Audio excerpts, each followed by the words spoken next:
Hello, welcome to Tuesday time. Week 8 is enough. Yeah, there aren't many, 8-part movies, so that's actually a 70s sitcom that your parents probably grew up with.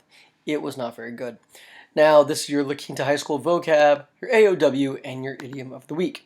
Now, the words this week are some pretty good ones. They're long. Some of them you've heard, some of them you probably haven't.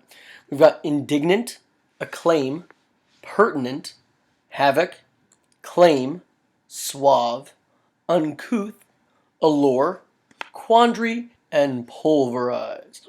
Some of these are actually really useful. Indignant, it's an adjective.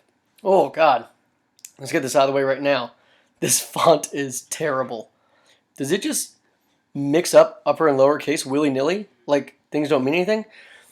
Douglass kids, I'm not sure Douglass is ever allowed to scold you again for not capitalizing something when you're supposed to, because, my God. All right, indignant. I'm kind of indignant about this right now.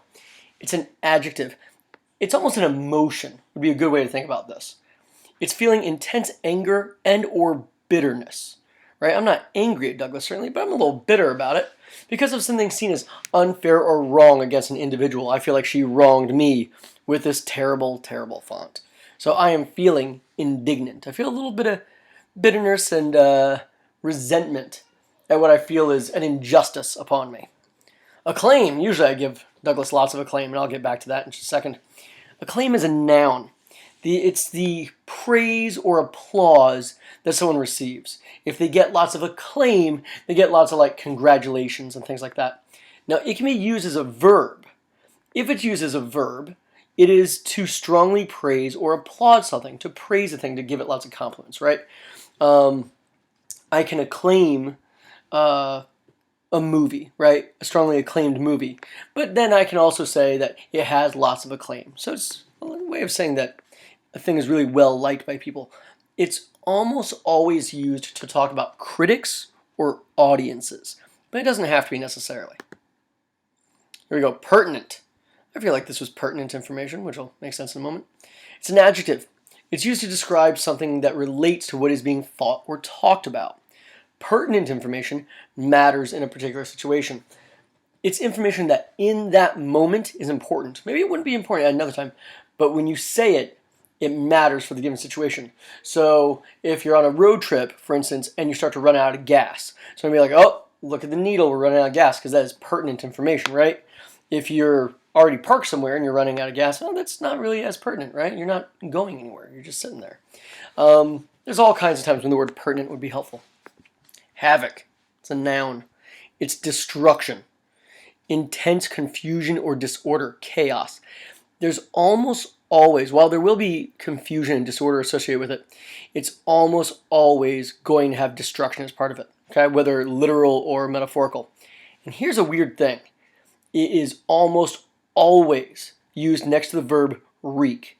To wreak havoc is to cause enormous damage and chaos, all right? You can say there was havoc, but it's a little awkward. Usually you use the verb to wreak havoc, which is to make the chaos and the destruction happen, to actually destroy things, all right? So, the AOW this week is claim. Now we're using it as a noun. It's an assertion on the truth of something, okay? You're saying that this is a true thing. Students, you might think this sounds a little bit like a theme. A theme statement is a claim. It's something that we are claiming is true. Well, speaking of, it is also something that can be used as a verb. Now, usually when you have a claim, it's something that could be argued, it could be disputed or in doubt in some way. There could be some kind of back and forth conversation. You don't just say, hey, water's wet, that's my claim. Well, no. It has to be something there are conceivably two sides to the issue. Suave. It's an adjective. To be suave is to behave in a relaxed and confident manner. Suave is a funny thing. It just means cool. If someone seems suave, they just seem like they got a certain cool about them. Not necessarily hip, but they're just really kind of laid back and relaxed and confident, and they just seem to have things under control. That's being suave. People really like being called suave. But it's almost exclusively used to describe males. Not that it should, though. I think that it really should be gender neutral. So let's, as a group, let's make that a thing, all right? Let's make it gender neutral and just say that anyone can be suave. All right. Oh my goodness. Oh, that's disgusting. I'm not gonna lie to you. That is gross. But it does suit our next word, which is uncouth. It's an adjective. It means to be rude or impolite, ill-mannered. Ill-mannered's a little bit close to it. It's like your manners are so bad that it becomes rude. It's not like telling someone that they're a jerk. It's that your manners are so bad that you're causing offense. Now, they're usually ignorant of the proper rules. They don't know that they're doing it wrong. Okay? It could be someone who willfully breaks it as well, though, right? If you deliberately are uncouth, you're trying to be offensive with your bad habits.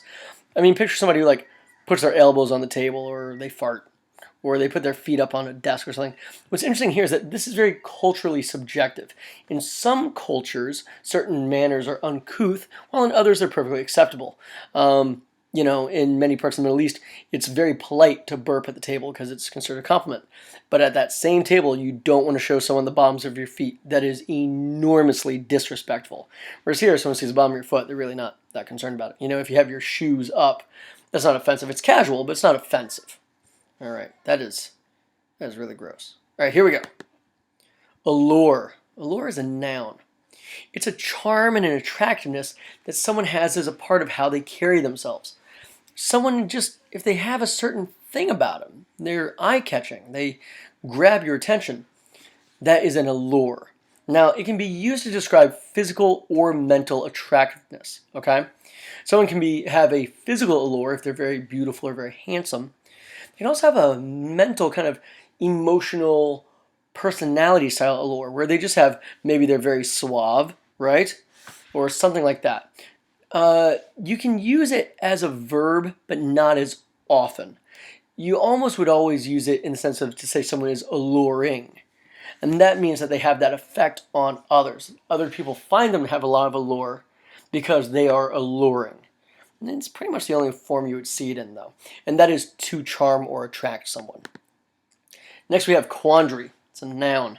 It's a state of or a situation causing confusion or doubt. If someone's in a quandary, they don't know what to do, and maybe they feel like every possible option is a bad decision. You've maybe heard the expression between a rock and a hard place. That's a quandary. Whatever you do is bad. You found yourself in these situations in school, I'll bet, in your social circles. Someone asks you to keep a secret, but you know it's important that you tell the other person. You're in a real quandary there. You have homework in 2 classes, but you can only do the homework for 1 class. What do you do, right? That's a quandary. Now, if you find yourself in a quandary, you may feel like you're going to get pulverized. To pulverize is a verb. It's to crush into dust or to destroy completely. To just completely annihilate something. Now, this can be literal, to take like a rock and smash it with a hammer, right? To chew something up. Or it can be metaphorical, like what I do when I play students in Scrabble. I pulverize them, I grind them into dirt and dust, and I make them cry, and that's a lot of fun for me. Let it be known, I will take all challengers at Scrabble. In fact, I will play multiples of you at the same time, and I will still wreck shop, all right? Bring me your weak games, all right? I will wreck your weakness. That's all there is to it. I'm going to pulverize. Now, that is not an old wives' tale. The idiom of the week is an old wives' tale. It means a myth or a superstition. So if someone says, that's an old wives' tale, what they're saying isn't that, hey, an old lady who's married told me this. What they're saying is, that's just a superstition. That's something people say, but it's not really true. So there's all kinds. For instance, kind of superstitions are all sort of that way, Step on a crack, break your mama's back. Don't step under a ladder. Don't let a black cat cross your path because it's bad luck. But old wives' tales don't tend to just be superstitions. They're things that are like theories, right? Advice that people give. So as the example says here, you don't really believe that stuff about feeding a cold and starving a fever, do you? That's just an old wives' tale. Someone said that, but that's not true. Like touching a frog will give you warts. Or is it toads? Either way, it's not going to give you a wart. Although you should probably wash your hands because, I don't know, salmonella? Something like that. All right. Those are the words of the week, the idiom of the week, and all of that stuff. Please feel free to study these, to talk to us about it, and also feel free to talk to me about Scrabble and me demolishing you. Although I do have Wednesday, Thursday creative writing, you're welcome to bring it to me any other day of the week at lunch, and I will hurt your feelings. All right, good luck. Bye.